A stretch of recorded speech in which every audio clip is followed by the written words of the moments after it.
Raw Truth podcasts may contain explicit, sensitive, and questionable content. The views and opinions expressed in this podcast are those of the individual podcaster and are not based on the advice of a licensed psychologist, therapist, or other medical professional. Listener discretion is strongly advised. Women's lives follow many paths, twists and turns, and choices never planned nor expected. In life, temptation, anger, depression, and loneliness can lead a good person to make a choice that they can't take back. When facing judgment and isolation, a person can feel very alone.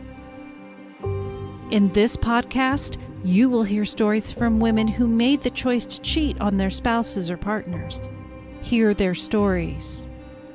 This is Raw Truth, stories of female infidelity. An anonymous and no judgment podcast created and hosted by me, Rebecca Adams. I was an unfaithful wife. You are not alone. Hello and welcome to Raw Truth, stories of female infidelity. This is Rebecca. Hope your week's been going great. Just a reminder, don't forget to check out our most recent Let's Ponder with Rebecca Adams. I had a DJ on here from the Portland, Oregon area, and if you're from that area, you might recognize him. It was DJ Scotty Lander. So if you're familiar with him from Z100, you'll need to definitely check it out. But today, we're going to talk about Anne. And of course, she came through on, I think it was one of my groups. And started talking a little bit about her affair, and I invited her to share her story, and she did. So we'll go ahead and get started today with Anne's story. My childhood growing up was lonely. My dad suffered from PTSD from Vietnam and was physically and emotionally abusive. He thought shame would motivate me, not knowing how much damage he caused me. My mom did her best, but she was also abused as a kid, so she didn't know how to be a mom. She criticized everything, including me. I spent most of my childhood in my room alone. My parents fought all the time and often threatened divorce, but they are heavily dependent on each other, so they never did. I think they can barely tolerate one another. Truthfully, I wish they would have divorced. I didn't have sex until I was 18 or 19, but did have several occasions as a teenager that were far from innocent. I loved feeling desired by young men. I liked the attention. My first time was with my first boyfriend. I always wanted to get married young because I associated that with being good enough for someone. I didn't want to be the old girl who was not married. I actually didn't end up getting married until I was 29. I dreamt of having a normal life, not too dull, not too extravagant. I wanted to marry someone that was nice to people, made me laugh, had a good heart. Surprisingly, that was not easy to find. I met my husband while hanging out with his best friend. His friend and I attempted to date, but we weren't very compatible, so it fizzled fast. I was happy about that because I was intrigued by my now husband. He met my 3 requirements mentioned previously. I don't believe in love at first sight, but I was in a place in my life where I was finally okay with the idea that I was going to be single my entire life. When I met him, he was fun. He made me laugh and made me want to learn more about him. I was intrigued. We dated for a few weeks before he said he loved me very much. That took me by surprise, as I didn't realize we were so serious.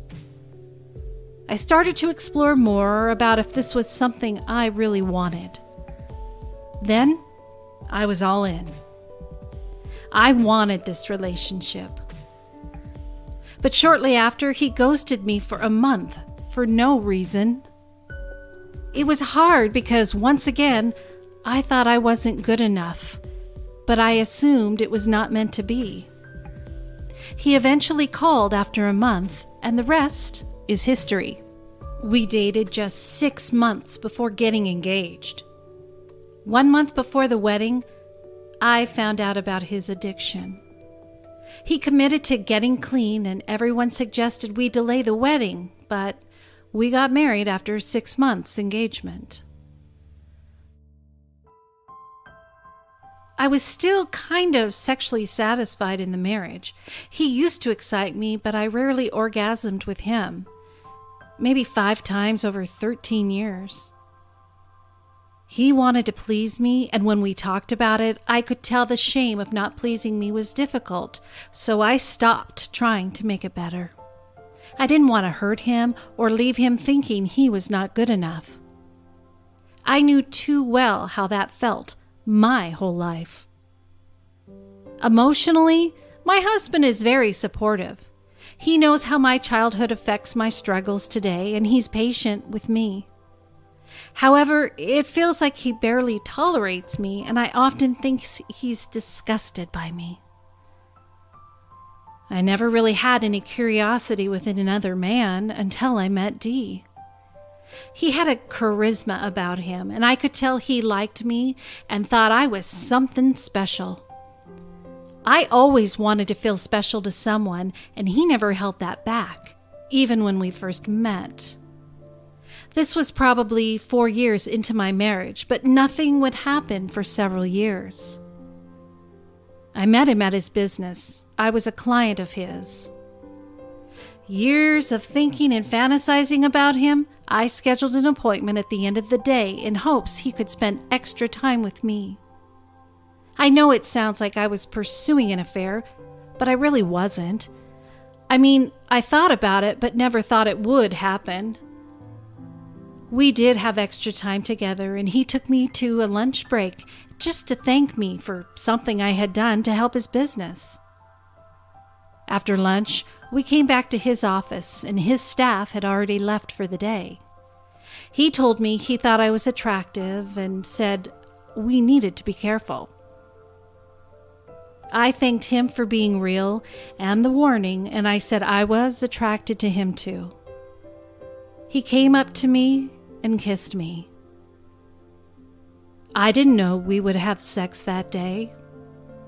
My husband and I were on rocky terms, but I didn't want to cheat.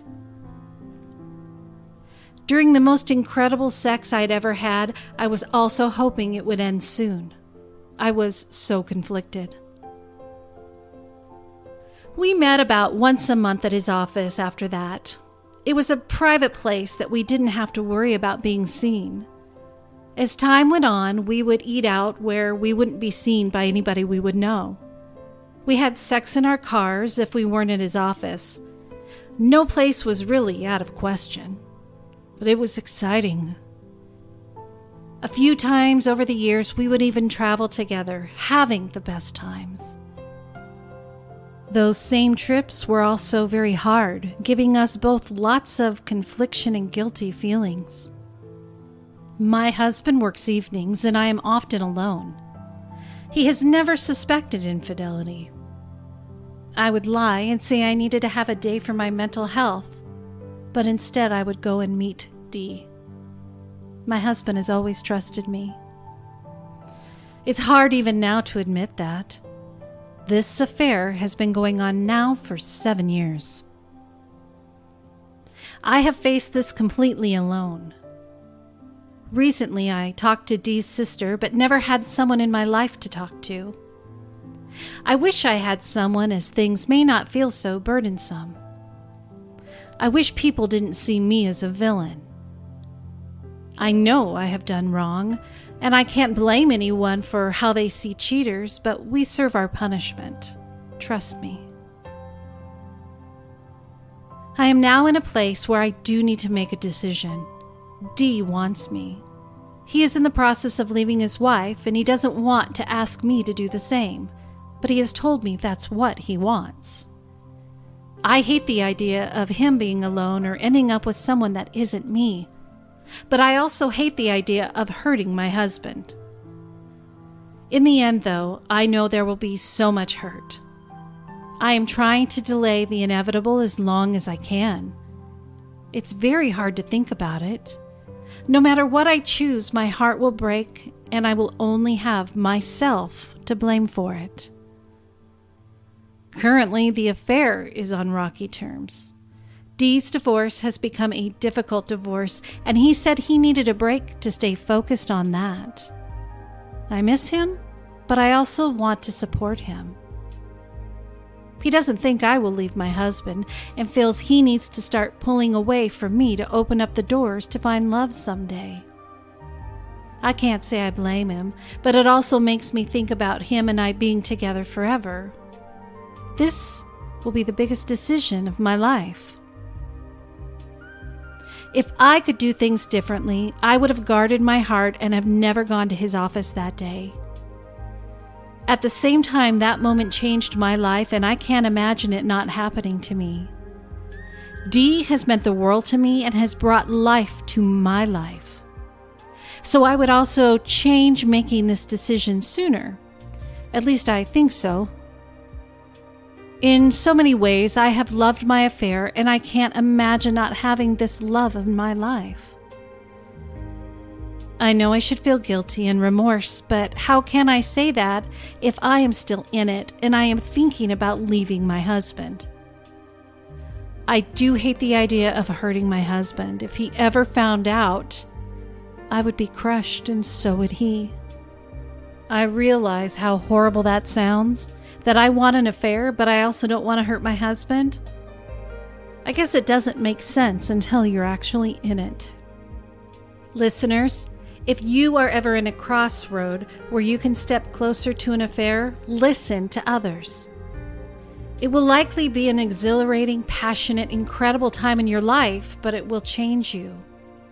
Just be prepared for that. If you're not, turn around. Thank you so much, Anne, for submitting your story. I would have loved to have had a little bit more detail, but was unable to get any further as I wasn't able to get back in touch with Anne once she submitted her story. So if you're listening to this, please touch base with me, shoot me a message, and let me know how things are going. Kind of an update. You are definitely, though, Anne, in a really tough situation.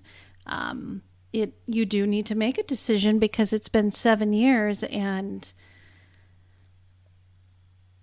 this isn't fair to anybody. You know, everybody's kind of hanging on, and I'm sure your husband, he has no clue, like you said, and it would blindside him.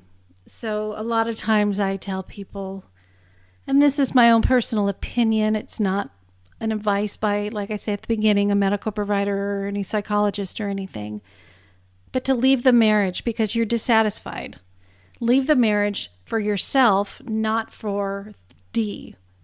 And if after you've left and things are settled and it feels like you're on your feet and you're ready, then maybe pursue with Dee. You don't want to leave your spouse for another person. It doesn't typically work out. As I've said before, you can't build a home on ashes. You kind of need to take this for yourself. Step away from the situation and reevaluate. Those are my thoughts, as you can tell. Before I wrap up today, I do want to let you guys know that I am working on my year-end story. So as you know, in past years, I typically take the month of December off. I know it's strange, especially since I just came back, but the month of December is off, and the last episode in November is usually a wrap-up from the year. So anybody who has feedback on any of the stories that they've heard, and of course, I will be reaching out to all the storytellers as well. Or if you're listening, I just want an update. Curious to know where things are since you have shared your story for the podcast. Any feedback about other people's stories, your thoughts, opinions, all of that, I welcome it. Thoughts and opinions about the show itself. I'm always looking for information. I'm always looking for ways to improve. But it is really nice at the end of the year to be able to reflect back and see how many stories we've listened to and find out where these people are, because a lot of them, when they write the story, they're in limbo. So it's really nice to find out if they've made a decision and where they are with things. So, of course, you can shoot that to my email, rebecca.rawtruth@gmail.com. Thank you so much for being here.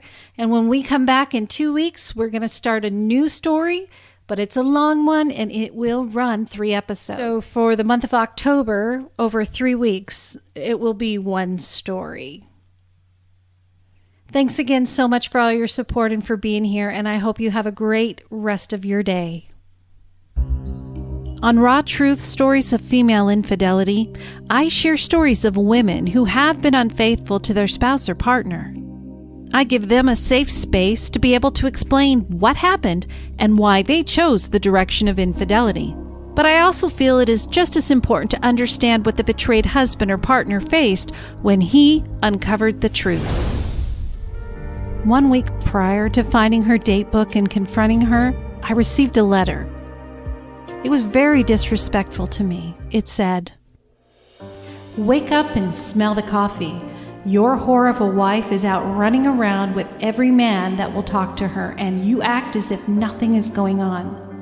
She is having an affair with Joe. She has been ever since you have been married and dated him the whole time she was expecting.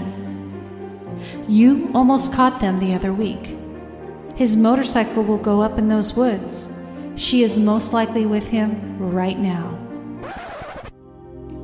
To hear exclusive stories of the men's discovery of female infidelity in their relationship, have early access to regular episodes ad-free, and more extras, subscribe to my Patreon by visiting my website, rawtruthstoriesoffemaleinfidelity.com. Subscription pledges start as low as only $4 a month. You have been listening to Raw Truth, Stories of Female Infidelity. Your support of Raw Truth podcasts is truly appreciated. When you visit the website, rawtruthstoriesoffemaleinfidelity.com, you will find the story guides to help form your story, where you can subscribe to Patreon for exclusive episodes, and to vote for the podcast to be in the Hot 50 Countdown for Podcast Magazine. If you haven't already, be sure to subscribe to my other podcast, Let's Ponder with Rebecca Adams, where taboo topics are discussed. To submit your female infidelity story, share feedback, or have general questions about the show, please email rebecca.rawtruth@gmail.com.